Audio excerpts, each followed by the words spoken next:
বাঙালি তো মাছে ভাতে বাঙালি, কিন্তু আমি ভাতে ভাতে বাঙালি। আমার একবেলা ভাত না খেলে হয় না, যার জন্য আমি ৩০০ ফিট গিয়ে চাপটি, হাঁস, রুটি এগুলা মানে এগুলা দিয়ে এগুলা না খেয়ে আমি ভাত দিয়ে হাঁস খাইছি, মানে হাঁস বোনা খাইছি। বিষয়টা আপনারা কিভাবে নেবেন আমি জানি না। আমি সব কিছু বাদ দিতে পারলেও ভাত খাওয়াটা আমার ছাড়া আমার পক্ষে একদম অসম্ভব। তো ৩০০ ফিট গেলে মানুষ নর্মালি হাঁস, চাপটি, চিতই পিঠা, ছিটরুটি এগুলাই খায়। কিন্তু আমি আজকে বিষয়টা হচ্ছে আমি সকালে অফিসে না খেয়ে গেছি, দুপুরেও খাওয়া দাওয়া ঠিক হয় নাই, রাত যখন চলে আসছে আমি আর পারতেছিলাম না ভাত ছাড়া থাকতে।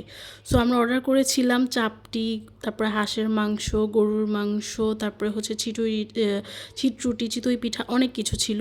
আর এখানকার চাপটিটা না খুব মজা, মানে আমি খেয়ে দেখছি খুবই মজা লাগে। ওরা এই চাপটিতে লেবুর পাতা দেয়, যার জন্য খেতে খুব মজা লাগে। আর এই যে চলে আসছে আমাদের গরম গরম হাঁস ভুনা। ৩০০ ফিটের হাঁসটা আমার কেন ভালো লাগে, ওরা বেশিরভাগ জায়গাতেই না বাটা মশলা রান্না করে, যার জন্য রান্নাটা মানে খেতে খুবই মজা লাগে। আর ঝোলটাও একটু ঘন ঘন থাকে, যার জন্য খেতে খুব ভালো লাগে। আমার কাছে চাপটি আর হাঁস খেয়ে ভালোই লাগছে, বাট আমার না মনে যে তৃপ্তি নিয়ে মানুষ খায় ওইটা পাচ্ছিলাম না। এরপরে আমি বলি যে ভাই ভাত নিয়ে আসেন, তো আমিও চিন্তা করছিলাম যে গরম ভাত দিয়ে হাঁস ভুনা খাবো। তো যেই রকম ভাবা সেই কাজ, আমি ভাত অর্ডার দিছি, তারাও ভাত নিয়ে আসতেছে, কিন্তু আমার পেটে এত পরিমাণ ক্ষুধা আমি না খেয়েও থাকতে পারতেছিলাম না। আর আমি জানি বাঙালি অনেকেই চায় ডায়েট করতে, আমিও চাই ডায়েট করতে, কিন্তু বিশ্বাস করো তোমরা ভাই, আমি এই ভাতের কারণে কোনোভাবে আমি ডায়েট করতে পারি না। আমার ভাত একবেলা না খেলে মনে হয় আমি কী যেন খাই নাই, মনের মধ্যে অশান্তি হয়। তো এই যে আমার ভাত চলে আসছে, গরম গরম ভাত একদম ধোয়া উঠতেছে। আর এখানে হচ্ছে হাঁসের মাংস আর হচ্ছে শসা দিয়ে একটা বানানো সালাদ। তো এইটাই হচ্ছে মানে এই খাবারের সাথে আমরা নিছি।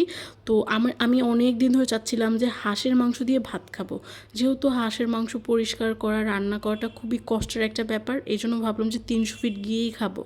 কিন্তু সেই জিনিসটা যে এত তাড়াতাড়ি হবে এটা আমি কল্পনা করি নাই, কারণ আমার ওই দিন এত বাজে অবস্থা হয়েছে কি বলবো। যাই হোক, ৩০০ ফিটে আসলে কিন্তু অনেক ধরনের খাবার পাওয়া যায়। ৩০০ ফিট অনেক কারণেই বিখ্যাত বলা যায়, হাঁসের মাংস, ফিশ বারবিকিউ, মিষ্টি।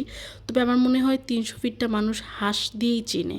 আর আমার এই ভিডিওটা অনেক আগের, তখন মানে শীতের সময়ের ভিডিও করা, আর আমি এখন ভয়েস ওভার করতেছি, লিটারালি কী বলবো। যাই হোক, এরপরে খাওয়া দাওয়া শেষ করে আমরা 1 কাপ গরম তান্দুরি চা নেই।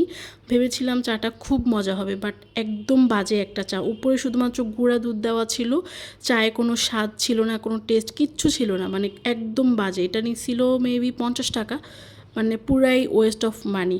যাই হোক, এটাই হচ্ছে আমার ৩০০ ফিটের সেই ভ্লগ। এইটার রিলস তোমরা অনেকেই দেখছো যে আমি ভাত খাইছি ৩০০ ফিট গিয়ে। অনেকে কমেন্ট করছে টিকটকে আমাকে যে আমি ৩০০ ফিট গিয়ে ভাত খাইছি, কীভাবে কেমনি